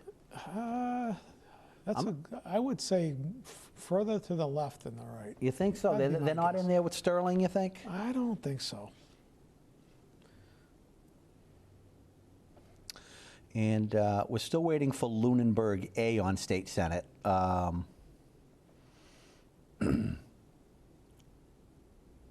Also, I don't even see that on the sheet. I see Lunenburg B on the sheet. I don't see a column for A in Lunenburg, but yeah, we're still waiting for Lunenburg Precinct A for the state senate race. But again, right now, with 75.6% of the vote in the state senate race, John Cronin with 50.2%, and Dean Tran at 48.9%, less than 1,000 vote difference. And Coolidge's wife, I'm sorry, wrong person. Coolidge's wife was Grace, not Wilson. Woodrow Wilson. So who was Woodrow Wilson's wife? Do you have that one down? Because she basically... ran the show? She did. Hold on. Let's see who this is. I think this is... Hello? Hey, Mike. Hold on and put you on speakerphone, okay? All right. On the phone, we have State Representative-elect Michael Kuchmarek, City Council President. Mr. Kuchmarek, congratulations. Kevin, thank you so much. How you feeling tonight? We're feeling great. We're excited. It's been a long campaign, but an incredibly rewarding and fulfilling one, and excited to be at the finish line now and celebrating with our team and virtually and with our volunteers. It helps get us there. You ready for that commute into Boston? Absolutely. I can't wait. The campaigns are fun, but the best part is rolling up your sleeves and actually getting to work. And there's a lot of needs for this community, and looking forward to getting to work and fulfilling the legislative agendas that the 3rd Worcester District needs. A lot of talk tonight. Mark and I have been talking, and there's been a lot of talk all around that I've heard about the general tone of the race between yourself and Glenn Fossa, and how it really deviated from the nasty and negative tone of politics in general that we've seen over the past few years. It was a race that was really void of any personal attacks, any negativity, or negative advertisement, or even in the debate was very respectful. So I'm sure you're very proud of the campaign that you ran to get here. Yeah, I mean, I'll congratulate my opponent as well. You know, I think Glenn Foss and I, when we set out, it was with that expectation that, you know, our community, our city, and the 3rd Worcester District expect nothing less of. It's not about the personal, and it's not about the people. It's about the issues that define our region in this district, and that's what the campaign needs to be focused on. And I think the people of the 3rd Worcester District would tolerate nothing less. And so from the outset all the way up and through election day today, it was about the issues first and foremost. And, you know, I congratulate and commend my opponent for doing that and engaging that civil discourse. And that's at the heart of the American democracy. You know, whether you're talking about a small town or a large city, that's what it's about. And so just so excited that we were able to accomplish for you know, elections across the Commonwealth in the future, that you can do it through civil discourse. And it was a great campaign, and one that you can certainly be proud of, and one that Glenn Foss can certainly be proud of also. Congratulations, Mike Kushmerek. One more question for you, and I don't know if you've thought about this, because it's been handled differently by different city councilors who've been elected as state representatives. For example, you know, Mary Jane Simmons and Dennis Rosa serve simultaneously on the city council and as state representative.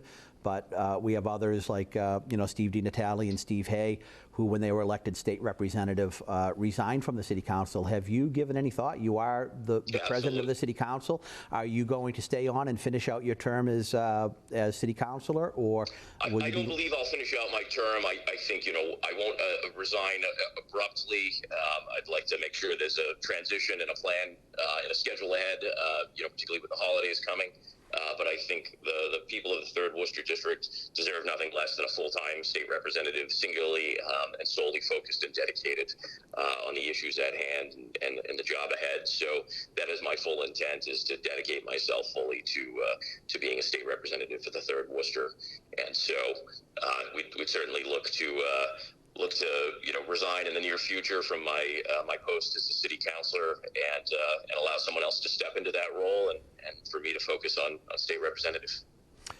Mark, anything for Mr. Kushmerek? Congratulations, Mike. And again, to echo Kevin's comments on not only the win, but the tenor of the campaign. And I'm sure you're looking forward to working hard for your constituents down in Boston, and good luck with all of that.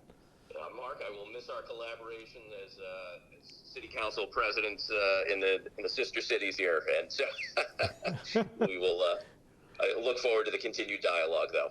That sounds great. Wonderful. Congratulations, Mike. Yep. And that was Mike. Good evening. Okay, and that was Mike Kushmerek, City Council President in the City of Fitchburg. Tonight, based on unofficial returns, the next state representative for the City of Fitchburg in Lunenburg Precinct B, replacing retiring State Representative Steve Hay, who himself had a long and distinguished career in politics, first as a city councilor in Fitchburg, a right. Ward 5 councilor, I believe, and then councilor at large, and then state representative. Yeah. So we have our answer on Lancaster. Okay. All right. Our answer on Lancaster is Dean Tran, 968, and John Cronin, 984. So you said they lean a little bit to the left. So I guess you're right. Not a lot. Not a lot, but a little bit. that was pretty close. Not enough to make or break this race, for sure. No, that's like a dead heat almost, pretty much. Yep. So again, if we look at the state district totals, with 78.2% of the vote, John Cronin, 29,353 to Dean Tran, 28,602. So 50 to 49%, 1% difference, and about 1,300 votes. And we have Berlin, and we have Townsend. Berlin, Townsend, and the outstanding mail-in ballots in Fitchburg. And do we have one more precinct in Lancaster coming in, or is that a town total? We have one more. Okay, so we have one more precinct in Lancaster to come, one precinct in Berlin, and it looks like 3 precincts in Townsend. So it looks like for Tran, it looks like this race is starting to come down to Townsend, perhaps. It could be, or do we Is Lunenburg A in yet? I don't have a column for them.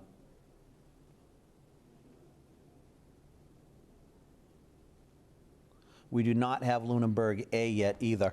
Well, that bodes well for Cronin, right? Well, Lunenburg's his hometown. Right. If we look at Lunenburg Precinct B, Cronin got 852 votes to Dean Tran 723 votes. Yeah. So we have Townsend coming in. Townsend, when Townsend does come in, I don't know. I think Townsend does, I believe, tend to lean right, but they could very well be offset by Berlin. Yeah, they could very well be or the offset. other precinct in Lunenburg.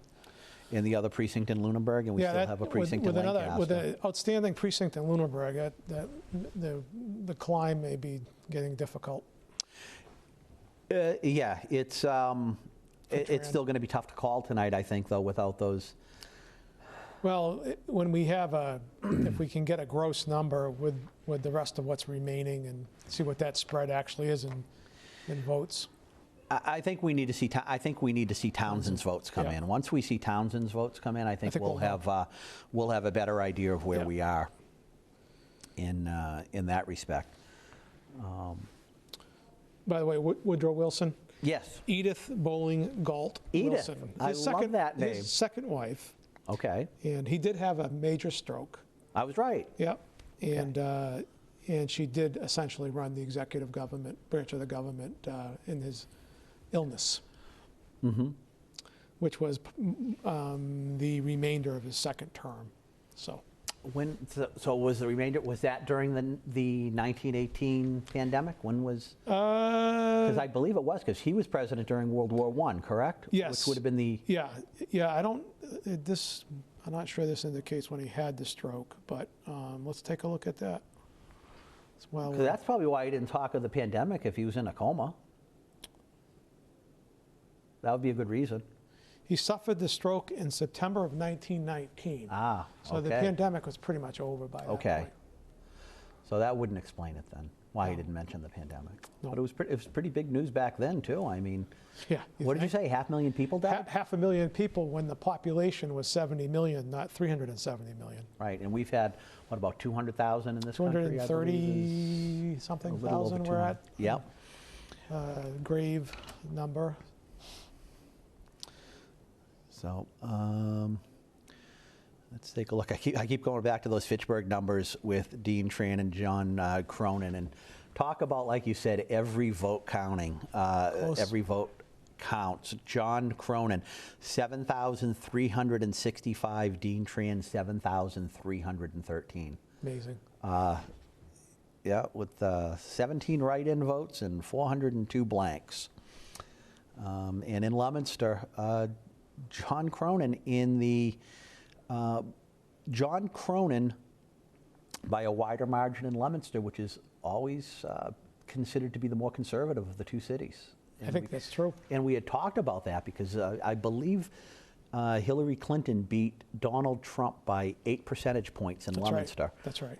And she beat Donald Trump by 17% in Fitchburg. Correct. In 2016. Fitchburg has always been a pretty strong Democratic threshold. Well, I think the difference is, stronghold rather. Tran was a city councilor here, had a career here before, winning his job as the state senator, and obviously it's his hometown, so that's the offsetting factor apparently.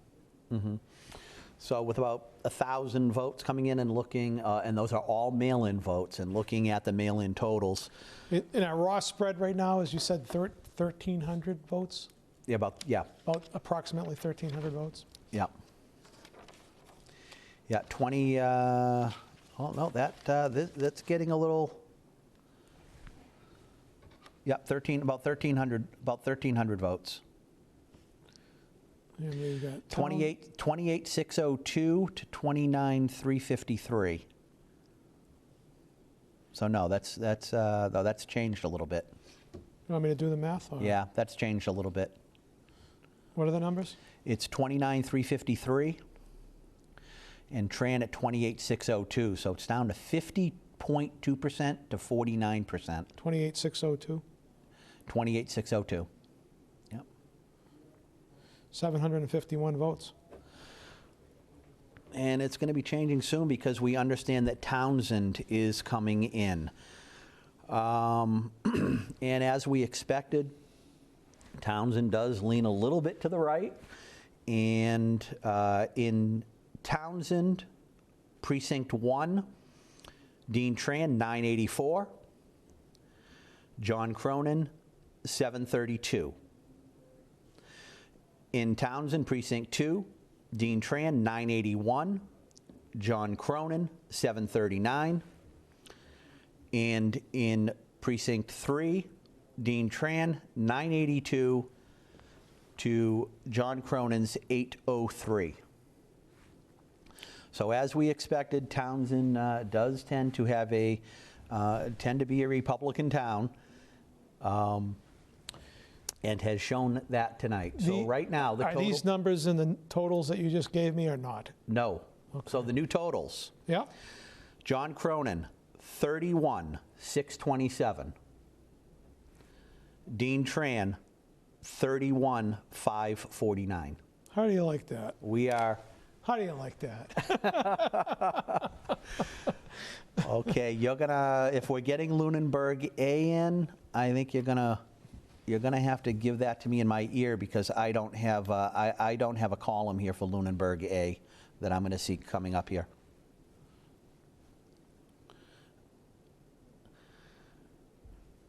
Okay, she's pulling in her driveway, needs to total them up. I can't. All right, you're gonna have to give it to me in my ear because I can't. Okay, because I can't read that screen. I gotta go back to the eye doctor.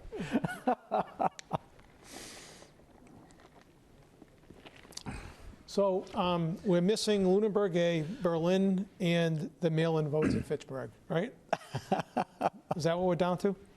We are down to Lunenburg, Precinct A. Yeah. Who, when she gets out of her car, she's in her driveway now and goes in Those and are totals imminent. them up. We're gonna get the numbers. Those are imminent. So hopefully she has a short driveway. Berlin, not And Germany. I think it's Berlin, isn't it? I think they pronounce it different. It's not, or Berlin. Berlin. It's Berlin. Yeah. Yeah, and Berlin. the remaining 1,000 or mail-in so votes in Fitchburg. In Fitchburg, yeah. Holy goodness. And you're still going to have, some stragglers out there in all of these cities and towns. Not Right. much, but I think there's like 25 votes in Leominster that haven't come in yet. And that doesn't include the overseas military ballots. And we're going to have a lot of that. In cities and towns. This is getting very, very thin. It's very interesting. It is. It is. Again, John Cronin, 49.7% of the vote. Yeah. Dean Tran, 49.6% of the vote. Yeah. We still have Lunenburg Precinct A, Berlin, and we still have one precinct in Lancaster and the write-in and the existing mail-in ballots in the city of Fitchburg. And I want to see what the population of Berlin is. Not much. 4,000? 2866. Yeah, it's tiny. So that's not going to make too much of a difference there. So this is going to be a very close race. Maybe 1,000 voters, maybe not even 1,000 voters, right? Right. And we still have that second precinct in Lancaster to come in also. Oh, that's right.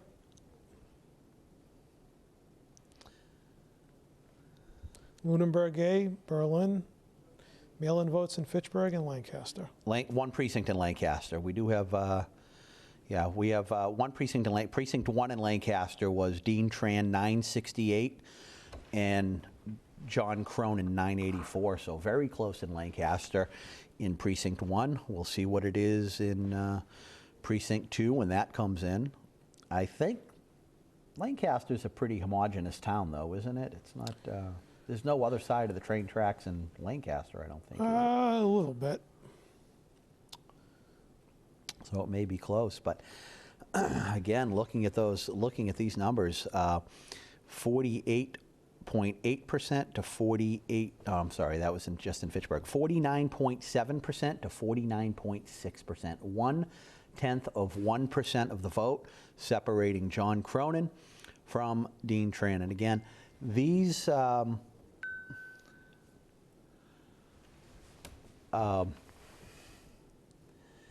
These numbers that are remaining may not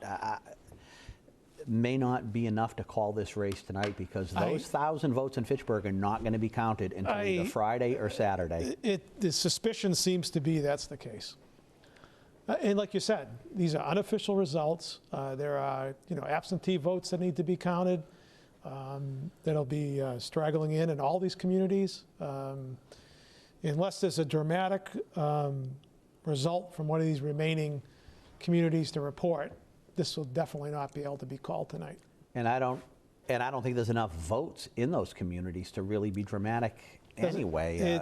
It doesn't seem it, but I mean, maybe in Lunenburg A, I don't know. And I think you know what? If I remember correctly from 2018 and even in the special election, I don't think we get Berlin that night, because I think they hand count all their ballots.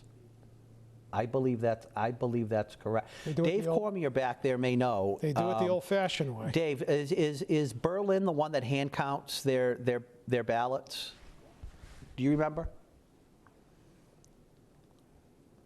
Dave's on a phone call, possibly with Berlin right now, so we'll find out when he gets off the phone call. But I believe that may be the one that hand counts their ballots the old-fashioned way. Like Dixville Notch this morning. Did you see that? Landslide victory for Joe Biden. He carried all 5 votes of Dixville Notch. Has that ever happened? I don't know if it's ever happened, but I want to know where everyone else went, because in 2016 they had 12 votes, and this year they only had 5. Huh. So where are the other where are the other people in Dixville Notch? I don't know. They mail in their ballots and they're not going to be counted till Friday, maybe? Must be a lonely place up there. We still don't have Lunenburg A? I hope she's okay. I hope she didn't trip in the driveway.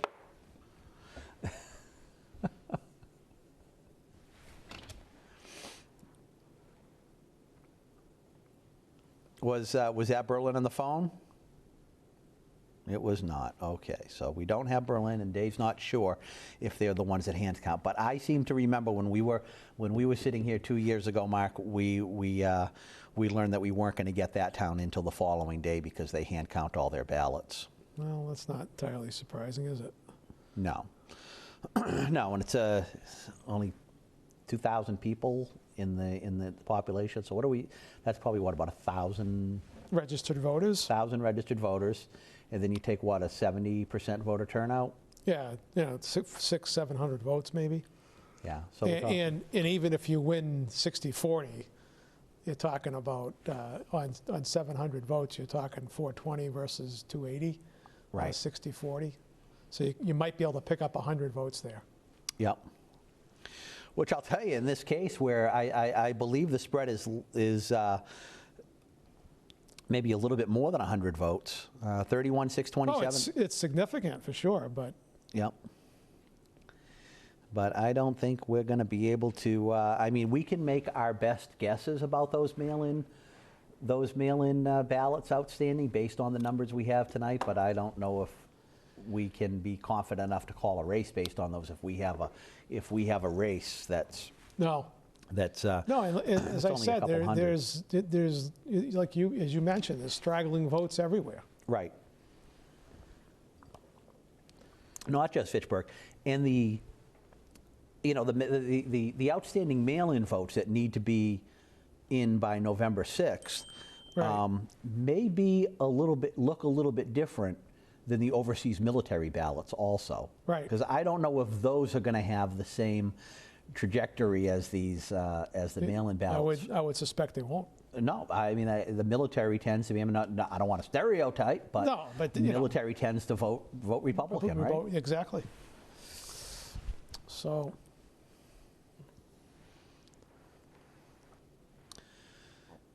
So once we get Lunenburg in, that's going to be, that'll give us a, a little bit of an indication. one would think that Cronin would be hopeful to pick up some numbers there, right? Right. Yeah. With Lunenburg being his hometown. Correct. And I'm not sure if his neighborhood is in A or B. He did win Precinct B, 852 to 723. But I'm not sure which one of those is his home precinct, or if even that makes that much of a difference where it is his hometown. Yeah. And if he would pull this off, he would not be the first state senator from Lunenburg. Oh. Mary Padula. Of course. Remember Mary Padula? How could I forget? She was our state senator for quite a while, and She then was. ended up resigning the seat to accept a position in Bill Weld's cabinet. That's right. I believe Secretary of,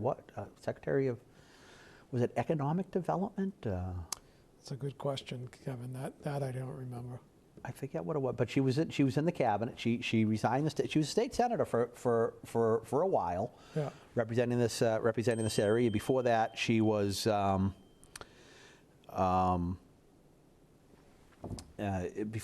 town clerk Right, in Lunenburg. Lunenburg. And the town clerk in Lunenburg really kind of saved the day too. On the mail-in snafu? ballots, Yeah. because there was what, about 700 or 800 ballots also that were the same, had the same problem as Fitchburg, and she got the call, and she had just dropped those. She had just dropped those ballots in the mailbox and got the call from the Secretary of State's office that there was a problem with the ballot and they were going to have to go through that same process. She went to the post office. I guess they gave her a hard time, but she was insistent. I'm fascinated that she was able to get the mail back. And she got the from the mail post office. back. Good for her. She must have been. That seems like it would be an insurmountable task. She must have been Yeah. persuasive. Yeah. And I just heard on my watch from my friend Steve Hay, the state representative in the city of Fitchburg, that John Cronin is from Precinct A in Lunenburg, which is still outstanding. Well, that could bode So, well for the Mr. outgoing Cronin. state representative, Steve Hay. Steve, you have my number. Why don't you give me a call? Say hi. Say hello to people. And the what? One more time.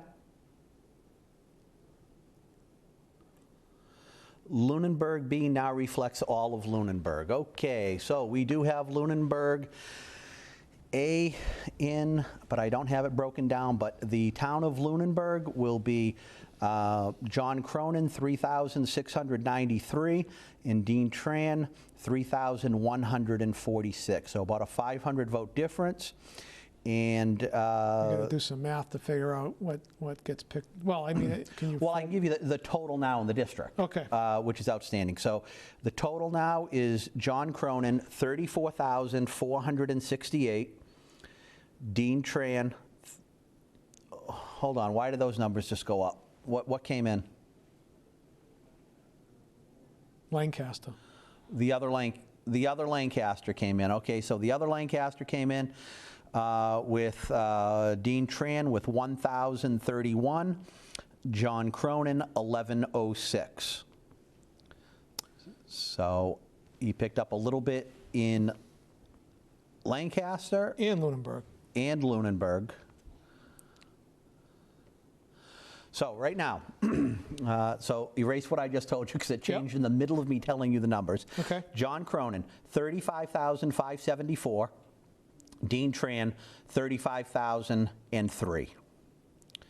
So it looks like over a 500 vote difference. 571 votes. 571 votes with 95% of the vote in. And right now, so only Berlin and the city of Fitchburg is outstanding, those 1,000 or so. And any absentee votes. And any absentee votes that are coming in that have until that have until November 6th. I don't think we're going to get Berlin tonight. I believe they No. are hand counted. We're not going to get Fitchburg. Fitchburg until Friday or Saturday. So this This is it. this is it. This is it. I think 9:54 p.m. We've done all we can do here tonight, Mark. Yeah. Your And- thoughts? Well, this state Senate race isn't going to be decided until potentially Saturday. Yeah. With 500 votes different and the way and looking at those 1,000 votes outstanding in Fitchburg and the way the mail-in votes are coming in, if you had your choice to be either John Cronin or Dean Tran tonight, which one would you be? Not even close. John Cronin in a heartbeat. Yeah, Dean, I agree. I mean, even if we're talking 1,000 votes, even if Tran prevails on those 1,000 votes, 60-40, which is definitionally a landslide, he picks up 200 votes.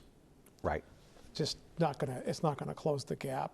I don't know what, like you said, same in Berlin. I mean, what could happen there?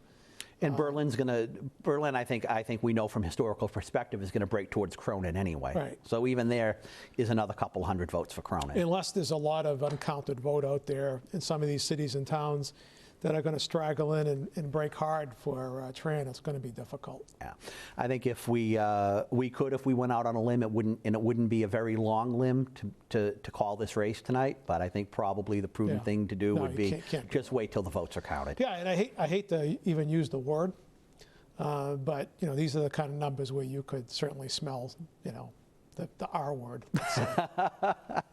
Let's hope not. Could you imagine that one with the tone and tenor of this race?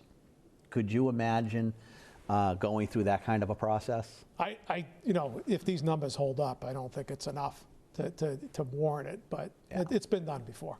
Yeah, I mean, I think what we have outstanding, we have John Cronin ahead by over 500 votes at this point, and the votes that are outstanding, which is Berlin, which is a very heavily Democratic progressive town, although not a very well populated one, but it is a very left-leaning town, and outstanding mail-in ballots, which tonight have gone to John Cronin in the city of Fitchburg. All the mail-in votes that were counted went to John Cronin by a pretty substantial margin, and then there's another 1,000 to be counted on Friday or Saturday. I've got two caveats. One is, even though the mail-in vote seemed to be breaking Democratic heavily in what we saw tonight, we still have Dean Tran, those mail-in votes in Fitchburg, which are a significant number of votes, it still is his hometown. And the other caveat I have is, who knows how many other votes are out there, really? In those other cities and towns straggling. I know Leominster only had about 25, but we don't know what's in Gardner. We don't know what's in those other cities and towns. These ballots, as I understand it, if they're postmarked today, they still have a few days to show up. Till right? November 6th, right. So we really don't know how many votes are out there. Well, out of all the ones that were mailed out, though, remember, out of all the ones that were mailed out in Leominster, only 25 haven't been returned. That's an astounding statistic. It is. It really is. It's hard to believe that's the case in Fitchburg, that's the case in Townsend, or that's the case in Gardner. I mean, there could be potentially another 400 or 500, 600 votes out there, I would think very easily, that haven't been counted On yet. top of the 1,000. On top of the 1,000. On top of the 1,000 So mail-in with votes. Berlin, with Fitchburg, and with all the other vote that has not yet been counted, it's not hard to imagine there could be a couple thousand votes out there. Right. At least. Yep. So, that's. So we're not calling it's it. still, it's a bit of, it's a leaping grab, with one hand, with a 500 vote margin, but it's not unthinkable. So what we can tell you tonight, to recap, based on unofficial results that have come in Leominster, State Representative Natalie Higgins reelected to a third term in the Massachusetts State Legislature. In Fitchburg, based on unofficial results, Michael Kushmerek will be heading to Boston as Fitchburg's new state representative, also representing Lunenburg's Precinct B. The state Senate race between Dean Tran and John Cronin, too close to call and won't be decided until Friday or Saturday. at the deadline at when the all earliest. mail-in votes are. At the earliest. At the earliest. That's when the deadline is for the rest of the mail-in ballots to come in that would be postmarked by 5 So all you p.m. people out today. there, again, once again, every vote counts. Final thoughts, Mark? Well, great to do this again with you. Always an interesting time of year, and everyone's a little bit different. But you know, I mean, this is our process, and you know, I really appreciate your comments about the 2 state rep races. You know, really great, wholesome politics. Which, look, people can they can disagree and be respectful and have some dignity, and hopefully that will filter through to other offices, and hopefully our country heals and the wounds, and we develop some sense as Americans as opposed to Republicans and Democrats, or, you know, sort of become polarized on issues that are out there. We have a lot of work to do as a country. Very well said, Mark. And you know, and now that we're ending our local coverage, you know, we turn our sights to the national stage, where control of the United States Senate is on the line tonight, and the control of the presidency is online, which is obviously a very emotional race on both sides. Yep. Tomorrow morning when I wake up, I'm going to be selling houses. Yeah. And finding houses to buy for my buyers, and you're going to be getting up and you're going to be representing your clients. I will. And the rest of us, everyone else out there watching us on TV and listening to us on WLPZ, they're going to be getting up, going to work, getting the kids ready. Life goes on. Yeah, regardless of who wins. Don't stress about it. It's true, and you know, I think we all have a responsibility to tone down the rhetoric, and you know, understand that we're all in this together, whether it's COVID-19, the economy, or, you know, responsible government. It's all our responsibility. Congratulations to all that went out and voted today, participated, because that's at the root of all of it. And again, you know, let's all work together. And it does make a difference. Elections have consequences, but in the end, life goes on. Life is going to go on. So I know it's very emotional for a lot of people, especially in the presidential race. A lot of people are going to be very happy. A lot of people are going to be very upset at whatever the results are. But whatever it is, life goes on. We're in it together. Yep. And, you know, the great thing about this country is that there's always another presidential election 4 years down the road. It is not a permanent office. No. We can transition power in the most graceful of ways, hopefully. Usually. And I'm sure that will happen again, one way or another. My friend Mark Bodanza, thank you so much for joining us again at the Agri Desk. 3rd year in a row. It's a pleasure as always. Thank you to everyone in this control room at FATV that make it all possible. All of you back there, thank you so much. They do a heck of a job, Kevin. They really do. They're amazing. They do all the work, and we just see here. Thank you to the viewers of FATV, those watching on Leominster Access TV, those listening on WLPZ 95.1 FM in Leominster, and those watching on the various streaming online. Thank you for joining us, and let's go watch. Let's switch over to the networks now.